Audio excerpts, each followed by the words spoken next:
Nós vamos finalizar hoje a nossa conversa sobre o livro de Joel. Alguém se lembra?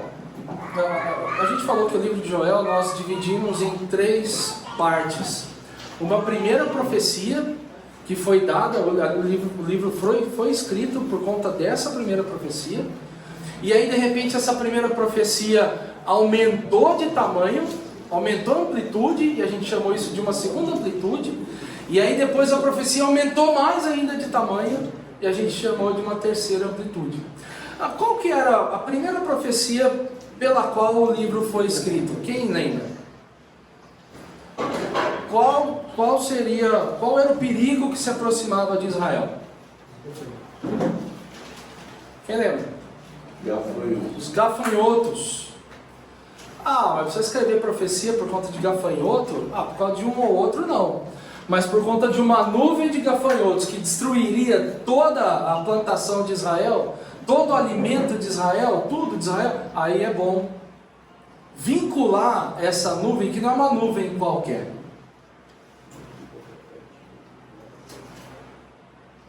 Não foram alguns gafanhotos que decidiram entrar nas plantações de Israel.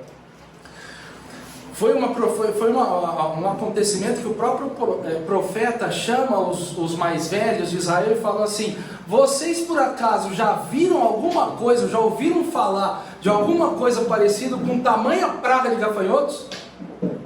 E a resposta esperada dos anciãos é não. Então vocês vão usar essa praga de gafanhotos que vai vir sobre Israel, que veio sobre Israel, vocês vão usar essa praga como lição daqui para frente. Vocês vão contar para os filhos de vocês, para os filhos dos filhos de vocês, e os filhos de todas as gerações. Eu quero que vocês se lembrem dessa praga destruidora que vem sobre Israel. Gafanhotos. Não é só um gafanhotinho. E se a gente pensar que em todos os capítulos, e nesse último também, tudo aquilo que vem de juízo de Deus para Israel, o profeta chama de dia do Senhor. Então, não importa se é meia dúzia ou se é 1 milhão de gafanhotos, porque o que está por trás disso é o juízo de Deus. É a mão pesada do Senhor. E aí o gafanhoto aumenta bem de tamanho, por conta das transgressões do povo. E então, essa primeira praga, o profeta termina o capítulo 1 falando a respeito, convocando um arrependimento nacional em todos os setores, em todas as camadas da sociedade. No capítulo 2, a gente viu que aumentou de tamanho a primeira profecia. Não mais uma praga de gafanhotos se aproximava de Israel, mas agora o que se aproximava? Quem lembra? Oi? Um exército inteiro. De gafanhoto? Não, de gente. Um exército inteiro se aproximava de Israel. E é engraçado, não é? É legal como ele vai descrevendo esse exército, quão terrível esse exército era. Ele descreve a cavalaria desse exército enorme, que quando o exército passava, a terra tremia. O exército com uma capacidade destruidora tal, que se ele passasse pelo jardim do Éden, viraria um deserto. Essa é a descrição desse exército destruidor. Que quando esse exército se aproximava dos povos, os povos se contorciam de medo. E sabe o que é pior de toda essa força desse exército? O pior é saber que quem está por trás desse exército destruidor é a mão do Senhor pesando sobre Israel. Porque não é o exército que Satanás mandou para duelar contra Deus. Não é isso. É juízo de Deus contra o povo dele, por conta das transgressões dele. Talvez algum desavisado de nós diria assim: isso é Satanás, é Satanás, é Satanás. Nada. Isso é juízo de Deus por conta da transgressão do seu povo. Do seu povo. E aí o profeta conclama um grande arrependimento, e ele diz aquela frase que foi a nossa frase, como se fosse o versículo do dia: rasguem o coração e não as vestes. Lembra desse versículo? Rasguem o coração e não as vestes. E naquela oportunidade, Deus me lembrou de alguns pontos que eu preciso realmente rasgar o meu coração, e não as minhas vestes. Porque quando vocês me veem, vocês veem as minhas vestes rasgadas. Porque é fácil rasgar as vestes. É por fora. É algo, é como se fosse os fariseus. É algo que é só externo. Você rasga as suas vestes. Para quem não sabe o que é isso, nos tempos antigos aqui, nesse contexto do povo de Israel, quando alguém se arrependia dos seus atos, seja de pecado, seja de qualquer outra coisa, quando a amargura tomava conta do seu coração, o arrependimento sincero, a manifestação era rasgar uma das manifestações era rasgar a sua própria veste, em sinal de arrependimento. Agora eu posso rasgar a minha veste em sinal de arrependimento. Vocês vão ver isso. Mas de nada adianta se o meu coração não estiver rasgado. E nós terminamos a conversa passada falando exatamente sobre isso, sobre pontos da nossa vida em que nós precisamos rasgar o nosso coração, porque as nossas vestes estão rasgadas para as pessoas.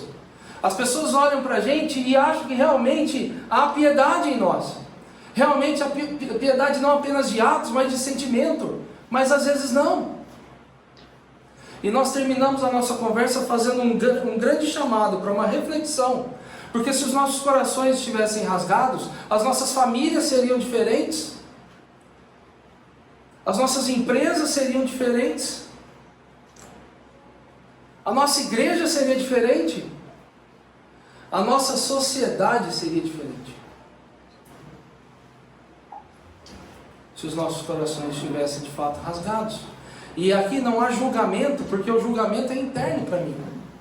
Eu olho para vocês, mas de verdade eu tenho vergonha, porque eu sei que há pontos na minha vida que o meu coração não está rasgado.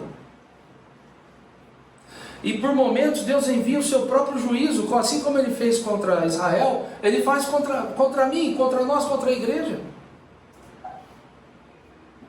Para que nós sejamos lembrados de que não apenas as nossas vestes, rasgar as suas vestes significa estar aqui todo domingo, sabia disso? Todo domingo, toda quarta-feira, nós estamos aqui, mas de fato, o seu coração está rasgado aqui dentro? Ou você só precisa mostrar para as pessoas que sua veste está rasgada? Qual é o motivo que te trouxe aqui? Qual é o motivo que te trouxe para perto do Senhor?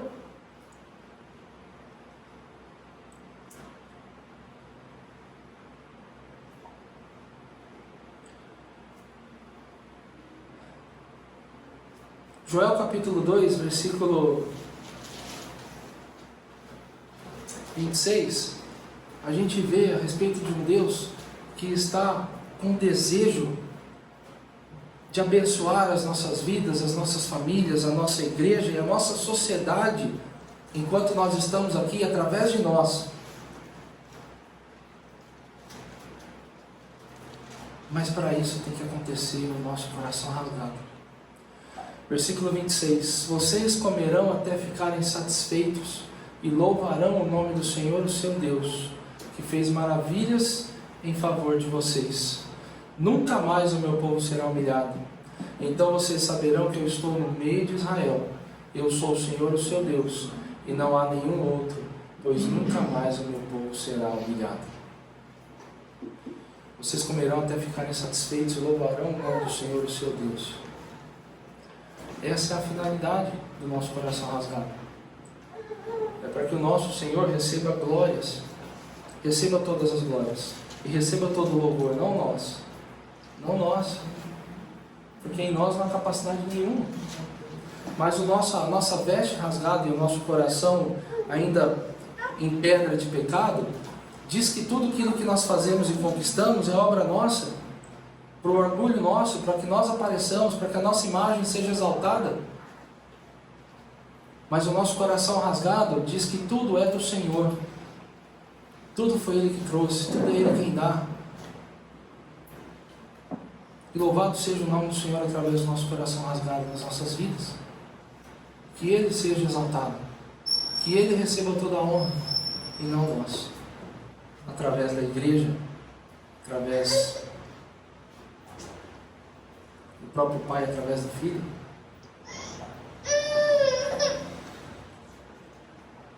E que Ele mande dias e dias do Senhor para nós, quanto precisar, para que os nossos corações estejam rasgados na presença dele.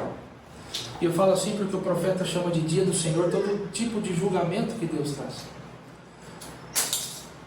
As pragas dos gafanhotos ele chamou de dia do Senhor. A praga do exército que vinha do norte ele chamou de dia do Senhor, do julgamento de Deus. Mas existe um grande dia do Senhor, o esperado dia do Senhor, que Israel espera na escatologia, que Israel espera lá no futuro, que de fato vai acontecer. Vai acontecer. E como nós esperamos como igreja, como povo dele, como a Israel dos céus, Israel espiritual dos sonhos, como nós esperamos pelo dia do Senhor,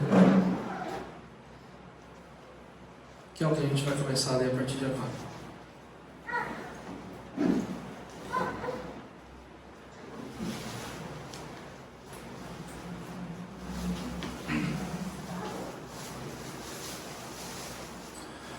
O dia do Senhor, Joel capítulo 2, a partir do versículo 28. E depois disso, derramarei do meu espírito sobre todos os povos. Os seus filhos e suas filhas profetizarão, os velhos terão sonhos, os jovens terão visões, até sobre os servos e as servas derramarei o meu espírito naqueles dias. Mostrarei maravilhas no céu e na terra, sangue, fogo e nuvens de fumaça. O sol se tornará em trevas e a lua em sangue, antes que venha o grande e temível dia do Senhor. E todo aquele que invocar o nome do Senhor será salvo, pois conforme prometeu o Senhor no Monte Sião e em Jerusalém, haverá livramento para os sobreviventes, para aqueles a quem o Senhor chamar. O profeta chamou de dia do Senhor todos os 3 tipos de julgamento que Deus lançou sobre Israel.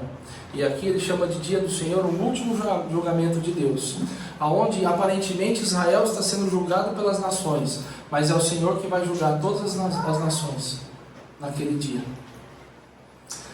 Naquele dia, onde a gente ainda vai ler, quando todos os povos dessa terra, talvez no maior grito de pecado de todos os tempos, circuncidarem Israel, naquele dia o Senhor vai aparecer e vai se mostrar como o grande Deus de Israel. O grande Deus de Israel.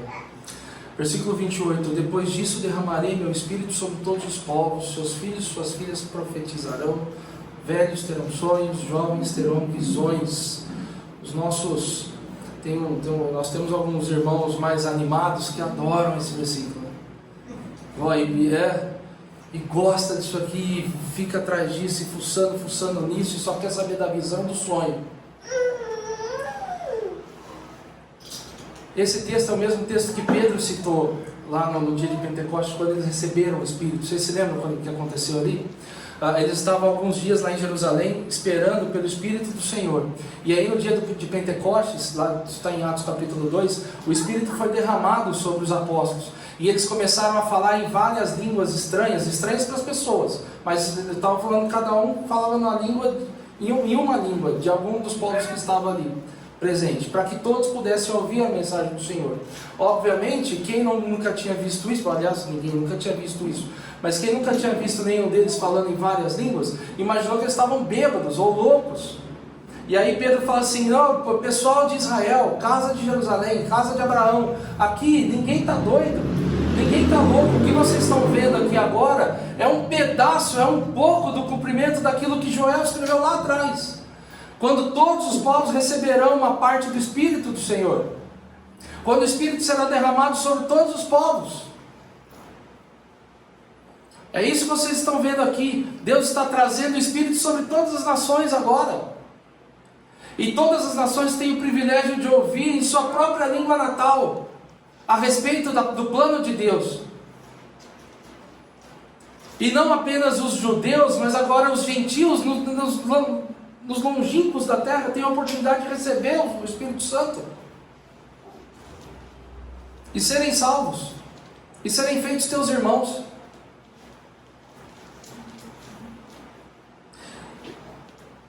E no dia do Senhor, próximo ao dia do Senhor, vai haver novamente um derramamento de Espírito. diz: seus filhos e suas filhas profetizarão, velhos terão sonhos, é porque vai haver novamente um reavivamento de todos os eleitos. Porque naqueles dias, Apocalipse diz que os dias são tão terríveis, tão cruéis, que se os dias não fossem abrandados ou encurtados pelo Senhor, ninguém aguentaria. E no meio de toda essa crueldade lá do fim dos tempos, as pessoas vão perder todo o seu amor, todo o amor se esfriará. E próximo àquele último grande dia, haverá um reavivamento da parte do Senhor. E isso vai ser sinal de que esse dia está chegando. E mais ainda, no versículo 30, mostrarei maravilhas nos céus e na terra, sangue, fogo, nuvens de fumaça. Durante todo esse livro, em todas as pragas que aconteceu, seja na de gafanhotos, seja na invasão do exército do norte, em todas elas, por trás dessas pragas, havia cataclismas naturais.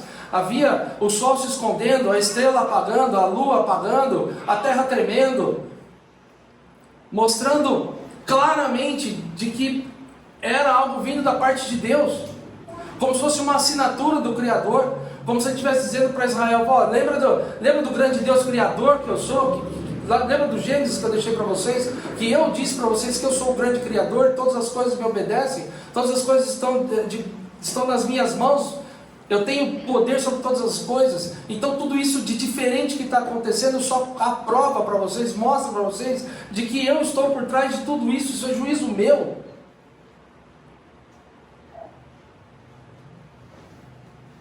Porque os velhos até podem dizer a respeito dos seus sonhos, os jovens podem até falar a respeito das suas visões, mas ninguém, homem nenhum, pode mostrar maravilhas no céu e na terra, como sangue, fogo e nuvem de fumaça. Homem nenhum pode tornar o sol em trevas e lua em sangue.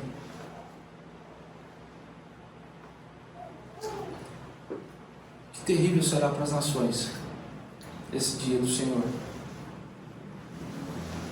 E aí o versículo 32 é o grande alento de Israel. Todo aquele que invocar o nome do Senhor será salvo, pois conforme prometeu o Senhor, no monte Sião em Jerusalém haverá livramento para os sobreviventes do Senhor, através do arrependimento, através do clamor pelo Senhor. Israel experimentará proteção e livramento divino desse grande dia do Senhor. No capítulo 3 ele avança falando sobre esse dia do Senhor, quando as nações se reunirão para julgamento.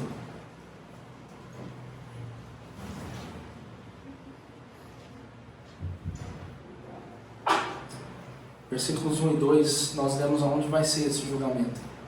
Sim, naqueles dias e naquele tempo, quando eu restaurar a sorte de Judá e de Jerusalém, reunirei todos os povos e os farei descer ao vale de Josafá. Esse vale de Josafá é um dos vales entre os montes em volta de Jerusalém. Ali os julgarei, por causa da minha herança, Israel, meu povo, pois o espalharam entre as nações e repartiram entre si a minha terra. Então o Senhor está dizendo aqui aonde vai ser esse julgamento, nesse vale de Josafá, um vale entre os montes de Jerusalém. Ali ele vai julgar os povos, todas as nações. E o porquê disso?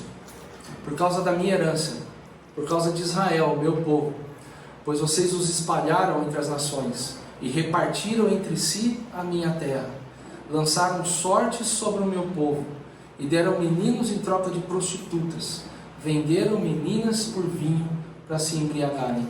O que ele está dizendo aqui? Vocês fizeram uma anarquia do meu povo, nações, uma anarquia. Vocês espalharam o meu povo, vocês dizimaram o meu povo, vocês humilharam o meu povo. E aí a resposta dele diante disso no versículo 4 é: o que vocês têm contra mim, nações? O que vocês têm contra mim? Quando eu ouvi Deus falando esse versículo 4, eu me lembrei de quando Paulo estava indo para Damasco perseguir os cristãos. quando ele é jogado por aquela forte luz ao chão, e ele fica cego, e ele ouve a voz do Senhor, o que é que Jesus diz para ele? Paulo, Paulo, por quê? Por que você está perseguindo a igreja? Porque você me perseguiu. Por que você está me perseguindo, Saulo? É Saulo que ele fala, né? Depois que vira Paulo. Por que você está me perseguindo? Sabe quando a gente é criança, que está jogando futebol, e de repente sai uma confusão no time ali, e aí chega o capitão, mexeu com o meu time, mexeu comigo. Por isso que eles não me de capitão, porque eu nunca falava isso.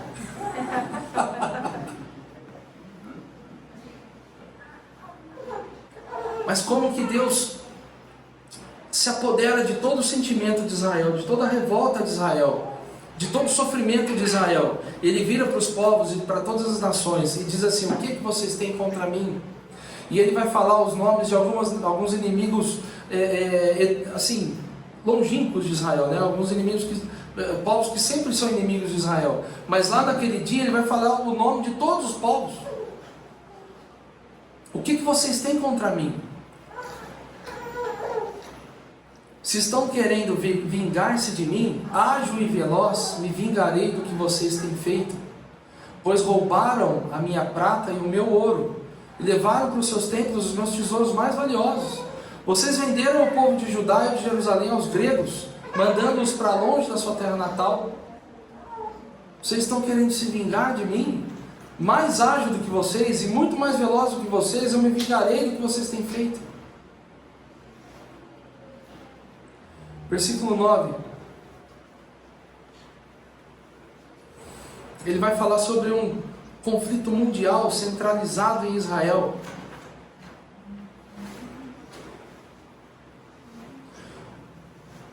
Quando poderes do mundo todo serão convocados para uma guerra.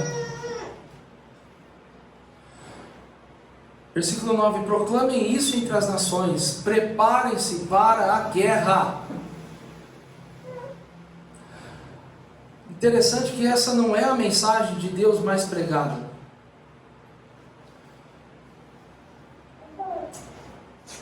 Talvez essa não seja a mensagem que mais encha bancos de igreja. Talvez nós gostaríamos de ouvir mais assim: preparem-se para o amor, preparem-se para o Deus bonzinho, que não tem coragem de fazer mal para ninguém, que não vai julgar ninguém, que todo mundo é filho de Deus. Essa não é a mensagem mais gostosa de se ouvir. Mas a mesma palavra que fala para nós a respeito dos atributos que são tão agradáveis ao ser humano, também fala a respeito de atributos que fazem o homem ter medo de Deus. E aqui o próprio Deus está dizendo para todas as nações: preparem-se para a guerra. Despertem os guerreiros, todos os homens de guerra, aproximem-se e ataquem.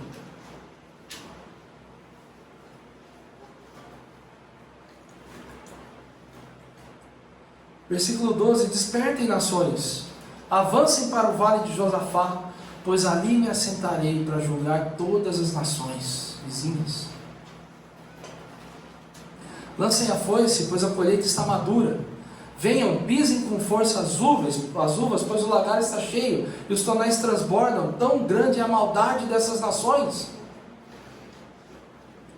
Várias figuras de linguagem aqui usadas para dizer a respeito de como essas nações gostam de sangue derramado, como elas são iníquas, como elas estão distantes de Deus, como elas estão longe do propósito de Deus. Propósito de salvação, eu digo.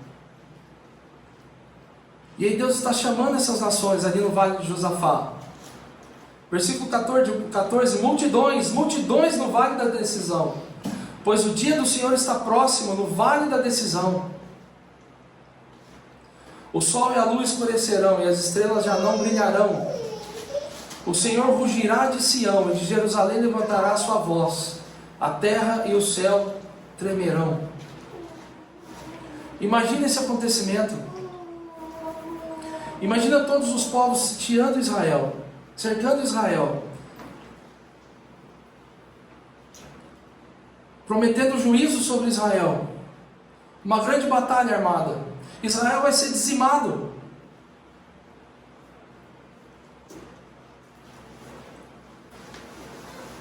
E então no versículo 16, a gente ouve um grande rugir, vindo do grande leão da tribo de Judá,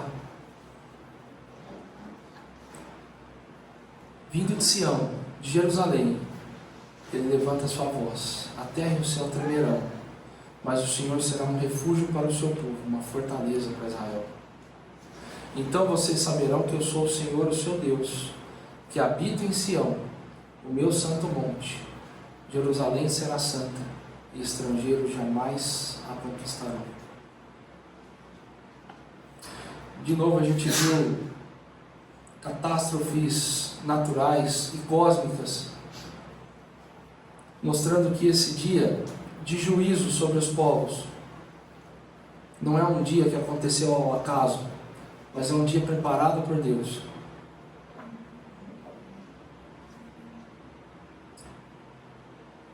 E no versículo 17, como fica evidente para Israel a singularidade do grande Deus deles, o único Deus vivo e verdadeiro, o Deus Yahvé, o nosso Deus. Naquele dia vocês saberão que eu sou o Senhor, o seu Deus, que habita em Sião. E Jerusalém será santa e os estrangeiros jamais a conquistarão.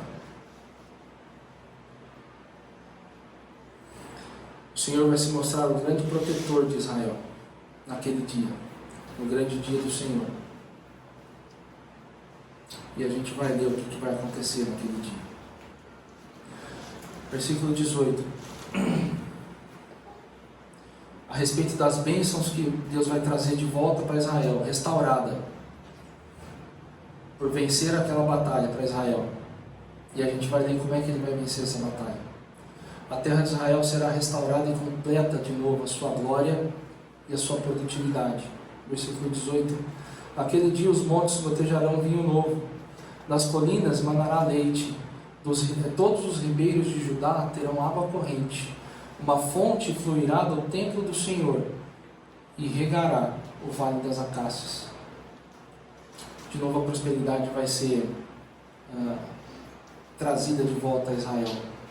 Mas o Egito, e aí Egito e Edom aqui simbolizando todos os povos inimigos de Israel, o Egito ficará desolado, Edom será um deserto arrasado, por causa da violência feita ao povo de Judá, em cuja terra derramaram sangue inocente.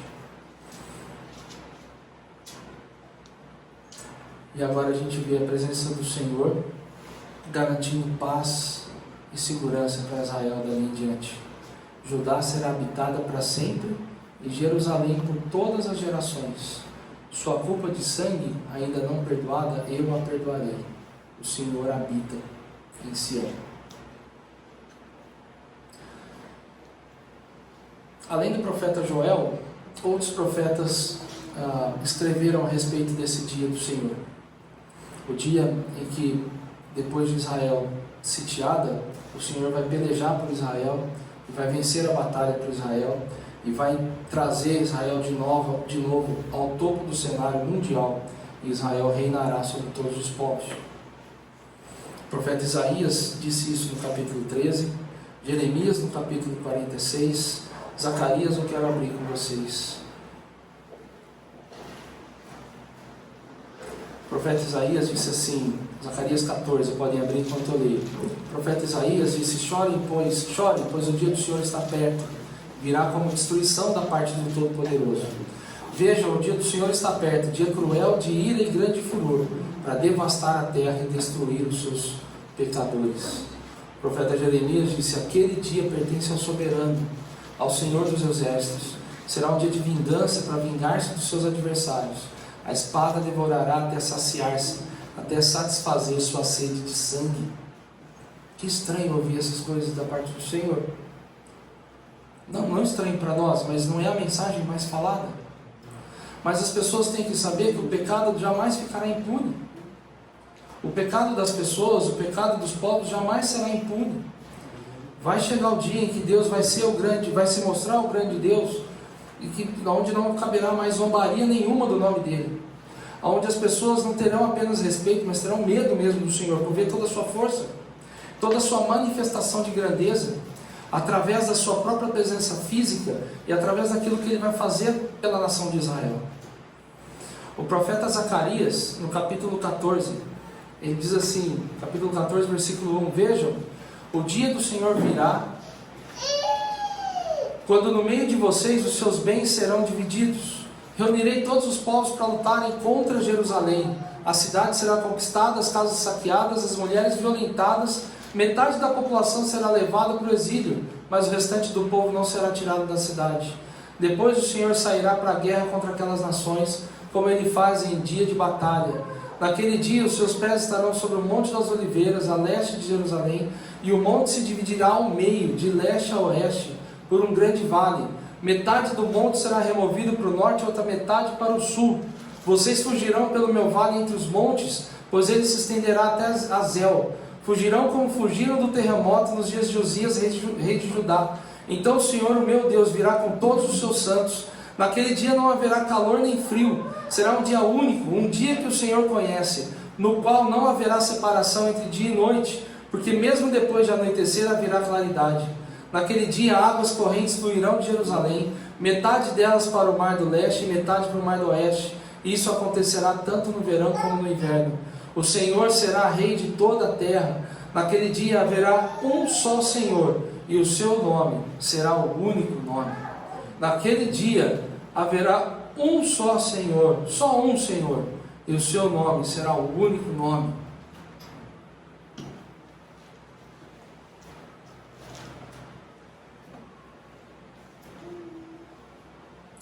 No Novo Testamento, Jesus, no capítulo 24 de Mateus, ele fala sobre alguns sinais a respeito desse dia que virá. Segunda carta de Pedro,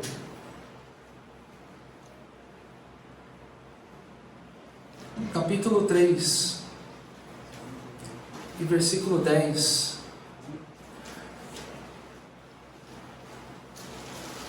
Engraçado que naquele discurso de Mateus 24, ele fala para os discípulos e fala também para Pedro, que o dia do Senhor virá como ladrão da noite. E aqui na sua carta, Pedro escreve exatamente isso agora. 2 Pedro 3 e 10. O dia do Senhor, porém, virá como ladrão. Os céus desaparecerão com um grande estrondo, os elementos serão desfeitos pelo calor, e a terra e tudo que nela há será desnudada. Olha como os acontecimentos naturais acompanham esse dia, mostrando a aprovação e a mão de Deus, a mão poderosa de Deus por trás de tudo. Visto que será assim desfeito, que tipo de pessoas é necessário que vocês sejam? Vivam de maneira santa e piedosa, esperando o dia de Deus e apressando a sua vinda. Apressando não que tenha alguma coisa que a gente possa fazer para apressar esse dia, mas é contando no relógio os dias para que isso tudo aconteça. Vivendo uma vida que espera de fato esses acontecimentos futuros. Naquele dia os céus serão desfeitos pelo fogo, os elementos se derreterão pelo calor. Todavia, de acordo com a sua promessa, esperamos novos céus e nova terra, onde habita a justiça. Onde habita a justiça.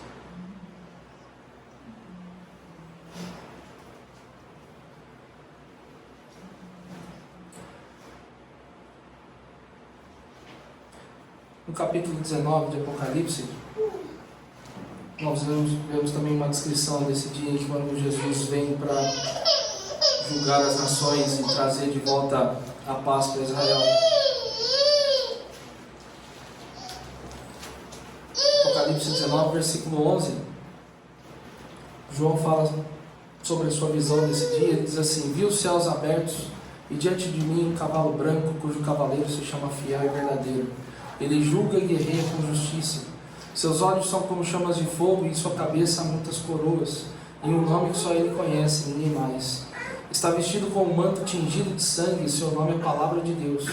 Os exércitos dos céus o seguiam, vestidos de linho fino, branco e puro, e montados em cavalos brancos. Da sua boca sai uma espada afiada, com a qual ferirá as nações. Ele as governará com cetro de ferro. Ele pisa o lagar do vinho do furor da ira do Deus Todo-Poderoso. Versículo 17.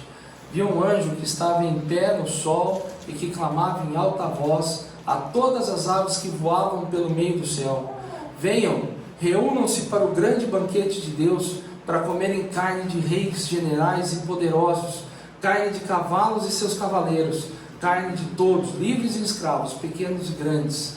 Então vi a besta, os reis da terra e os seus exércitos reunidos para guerrearem contra aquele que está montado no cavalo e contra o seu exército.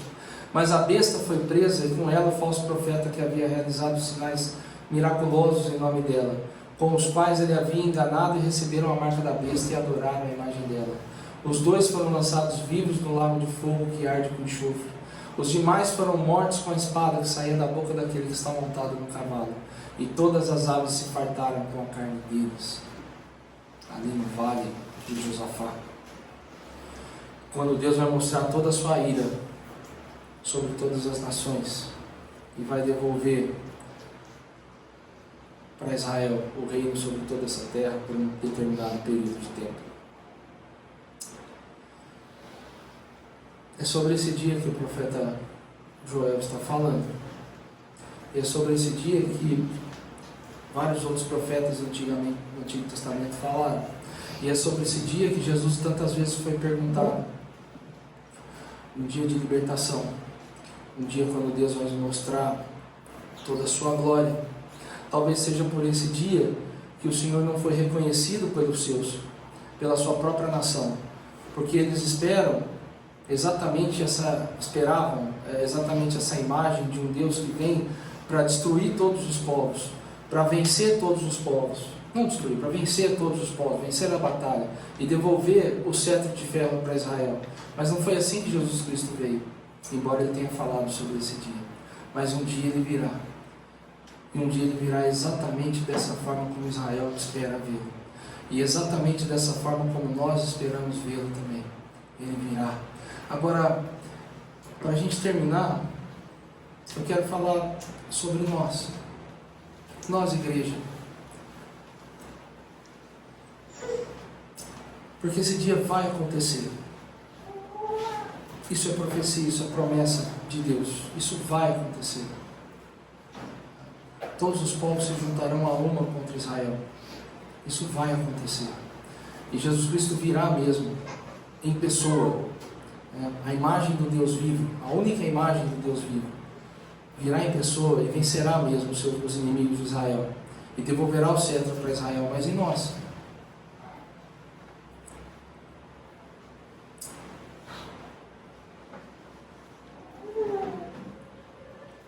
Uma leitura um pouco mais pausada do versículo 14 do capítulo 19 de Apocalipse diz que os exércitos dos céus o seguiam, vestidos de linho fino, branco e puro, e montados em cavalos brancos.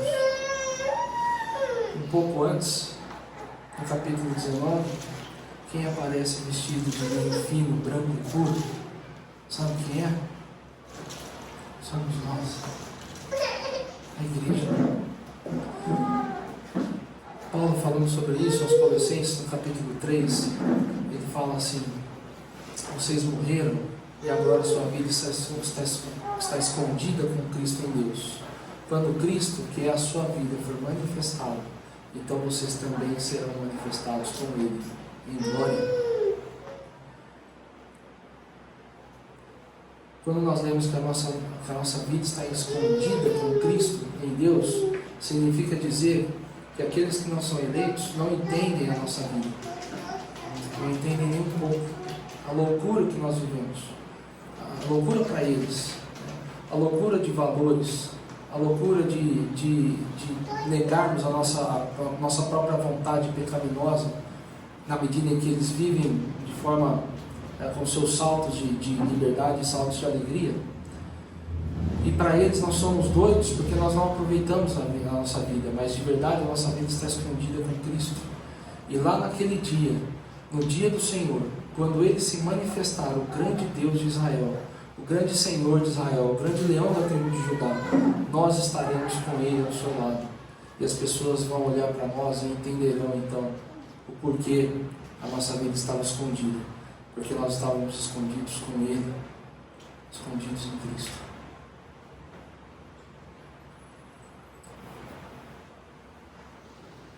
Nós viremos com Ele porque nós já estaremos lá nos céus, né? Nós seremos arrebatados aqui, antes da grande tribulação, enfim. Quando ele vier, nós viremos com ele. E quando ele se manifestar, nossa vida também será manifestada com ele. E todo olho verá a vinda e a presença e a glória do Senhor Jesus Cristo.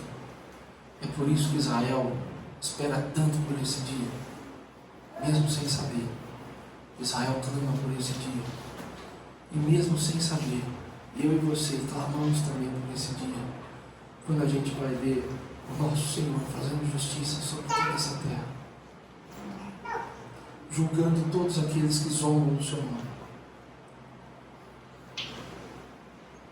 Por isso que ele fala na carta aos Tessalonicenses: calma, que a vingança não é de vocês, a vingança é minha.